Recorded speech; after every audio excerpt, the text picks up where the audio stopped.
சொல்லுங்க சார். நேற்று வேற ஒன்றும் இல்லை, சுதந்திர தின விழாவில் நடிகர் திரிசாவுக்கு முக்கியத்துவம் கொடுத்து நேற்று வந்து முதல்வரோட பெற்றோர்கள் அருகே உட்கார வச்சு அந்த அது ஒரு பேசும் பொருளா மாறி இருக்கு சமூக வலைதளம்.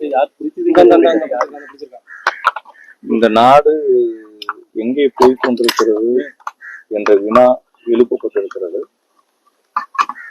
தலைமை பொறுப்பில் இருக்கிறவர்கள் வாழ்கிற சந்ததிகளுக்கு முன்னுதாரணமாக வாழ வேண்டிய தருணம்.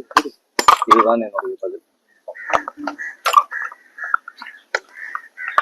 அதுபோல நேற்று நயனா நயந்திரன் ஒரு கருத்து இருக்கு, அதுக்கு எதிர்ப்பு இருக்கு. அப்பாவை காணும் உங்க அம்மா கிட்ட போய் வீட்டுல கேளுங்க அப்படின்னா என்ன அவர் நான் நாகரிகமா தான் பேசுறேன்னு சொல்லியிருக்கிறாரு.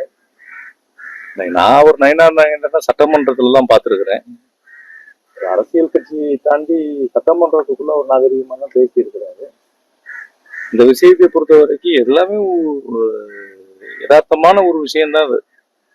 சரி, இப்போ திமுகவும் சரி, இப்போ அதிமுகவும் சரி, பாஜகவும் சரி, ரெண்டு பேர் மேலே எந்த ஒரு நடவடிக்கை தமிழக அரசு இதுவரை எடுக்கவே இல்லை. யார் மேல? திமுக மட்டும் பேசினா மட்டும் உடனடியா நடவடிக்கை எடுத்து இந்த மாதிரி வழக்கு பாய்க்கிறது. எப்படி? யார் என்ன வழக்கு என்ன அலக்களிச்சிருக்காங்க? இப்போ நீங்க பேசுறதுக்கு வந்து இதெல்லாம் அலக்களிக்கிறதா? இல்ல அவங்க மேல எல்லாம் நடவடிக்கை எடுக்க மாட்டேங்கிறாங்க, ஏன் கேட்குறேன்? இதெல்லாம் அவங்க மக்கள் பார்த்துட்டு இருக்கிறாங்க. உங்களை எல்லாம் ஒரு கேள்விக்குறியாக்குவாங்க. இவங்க எதுவுமே நடக்காம இப்போ அவங்க புத்தனா இருந்துட்டா இவங்க யோக்கியதை எப்படி சொல்றது? சட்டமன்ற உறுப்பினர்கள் கார் வழங்கணும்னு சொல்லி ஒரு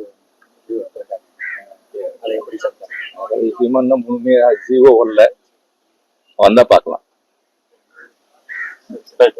சரி.